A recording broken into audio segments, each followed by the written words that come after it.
Some people don't hurt you immediately. They don't yell at you. They don't openly betray you. In fact, they often look kind, calm, supportive. Maybe they even say all the right things. I just want what's best for you. I care about you. I'm only trying to help. But slowly, something inside you begins to change around them. You start doubting yourself more, explaining yourself more, feeling emotionally exhausted after every interaction. And the strange part is, you can't always explain why, because fake nice people rarely attack directly. They manipulate quietly, through guilt, subtle disrespect, passive comments, emotional pressure, and over time, they slowly weaken your confidence without you even noticing it. The dangerous thing about openly toxic people is that you can usually see them coming, but fake nice people hide behind kindness, and that's what makes them psychologically dangerous, because your brain struggles to recognize the threat. Part of you keeps saying, maybe I'm overreacting. Maybe they mean well. Maybe I'm just too sensitive. But deep down, your nervous system already knows the truth. Real kindness feels safe. Fake kindness feels confusing. And confusion is often the first sign of emotional manipulation. Psychologists sometimes call this cognitive dissonance. When someone's words and behavior don't fully match, your brain starts experiencing internal tension. Their mouth says, I support you, but their behavior makes you feel small, drained, or emotionally trapped. And over time, that contradiction begins to damage your self-trust because you stop listening to your instincts. You start listening to their version of reality instead. And fake nice people are often very skilled at this. They don't control you through force. They control you through emotional obligation. They make you feel guilty for having boundaries, guilty for saying no, guilty for protecting your peace, and eventually, you become easier to manipulate because you no longer trust your own feelings. One of the clearest signs of a fake nice person is that their kindness disappears the moment you stop giving them what they want. At first, they seem generous, supportive, always there for you. But the moment you create distance or stop constantly pleasing them, their energy changes. Suddenly, they become cold, passive-aggressive, dismissive, maybe even cruel. And that reveals something important. Their kindness was never unconditional. It was transactional. They were being nice because it benefited them emotionally, not because they genuinely respected you. Real kindness does not disappear the moment control disappears. But fake nice people often see relationships as emotional investments. If they give something, they expect emotional access in return. Your time, your attention, your loyalty, your energy. And when they stop receiving those things, resentment appears. This is why fake nice people often become dangerous after boundaries are introduced. Because boundaries expose hidden intentions, a genuinely caring person respects your limits. A manipulative person feels offended by them. And many people don't realize this until it's too late. They spend years trying to keep peace with someone who was never truly peaceful inside. Another sign of fake kindness is subtle disrespect hidden behind humor. These people often insult you indirectly, but when you react, they immediately say, relax. It was just a joke. You're too sensitive. And psychologically, this creates a very manipulative dynamic because now you're not only hurt, you also feel guilty for being hurt. This is called emotional invalidation. Your emotional reaction gets dismissed instead of respected.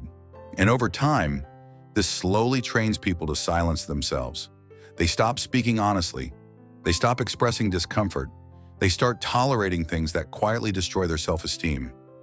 Because fake nice people are often experts at making you feel like the problem. And honestly, that's one of the most dangerous parts. Not the disrespect itself, but the self-doubt it creates. You begin questioning your own instincts, your own emotions, your own reality, and eventually, you lose connection with yourself trying to maintain connection with them. That is why emotionally intelligent people often become exhausted around fake nice individuals, because their nervous system constantly feels tension, even when nothing bad is happening on the surface. Your body notices manipulation before your mind fully explains it. That heaviness after conversations, that emotional exhaustion, that strange anxiety around certain people is often psychological friction. Your intuition recognizing what your logic is still trying to excuse. And fake nice people survive through excuses. They had good intentions. They didn't mean it. They're just stressed. But intention does not erase emotional impact. Someone can smile while still damaging your mental health. And many people stay trapped in toxic relationships because they confuse politeness with goodness. But politeness and goodness are not the same thing. Some people are polite because they want to be admired. Some people are polite because they fear rejection. Some people are polite because it helps them control how others perceive them. But truly kind people make you feel emotionally safe, not emotionally confused. And that difference matters more than most people realize. One of the saddest psychological truths is that fake nice people often don't reveal themselves immediately. Sometimes it takes months, sometimes years. Because in the beginning, they study you carefully. They learn what hurts you, what you fear, what you need emotionally, and then they slowly shape themselves into the person you trust. That's why emotional manipulation can feel so confusing. The person hurting you is often also the person comforting you, and that creates emotional dependency because your brain starts associating relief with the same person causing the pain. This is why many people stay attached to emotionally unhealthy relationships far longer than they should. Not because they are weak, but because intermittent kindness is psychologically addictive. Moments of affection, mixed with confusion, create emotional instability. And emotionally unstable relationships often become the hardest to leave, because part of you keeps hoping, maybe the good version of them will come back. But real love should not constantly make you emotionally anxious. Real connection should not feel like emotional survival. And one of the biggest signs that someone is fake nice is that you feel more peaceful when they are absent. That quiet relief when they leave the room, when they stop texting, when you no longer feel forced to manage their emotions. That feeling matters because your nervous system always tells the truth before your mind fully accepts it. And maybe that's why so many emotionally intelligent people eventually become more selective with who they allow close to them. Not because they hate people, but because they finally understand this. Protecting your peace is not selfish. Sometimes it is survival. One of the biggest psychological mistakes people make is believing that being understanding means tolerating everything. But constant understanding without boundaries often becomes self-abandonment. You start betraying yourself to avoid disappointing others. And fake nice people unconsciously look for exactly that kind of person. People who over-explain, over-forgive, over-give, over-tolerate. Because those people are easier to emotionally control, especially if they fear conflict, especially if they grew up learning that love must be earned through sacrifice. And this is why many kind people eventually become emotionally distant. Not because they stopped caring, but because they became tired of being emotionally drained by people who only pretended to care. Eventually, the nervous system reaches a limit, and what once looked like kindness starts looking like manipulation. What once looked like loyalty starts looking like emotional dependency. And suddenly, you begin seeing the relationship differently. You notice how one-sided it always was, how your feelings were rarely prioritized, how your emotional needs were always minimized, how you kept giving empathy to people who never truly protected your peace. And that realization can be painful, because sometimes the people hurting you are not obvious enemies. Sometimes they are. Friends, partners, family members, people who claim to love you. That's what makes fake kindness so psychologically confusing. The manipulation hides behind warmth, but eventually, Truth always reveals itself through patterns, not words.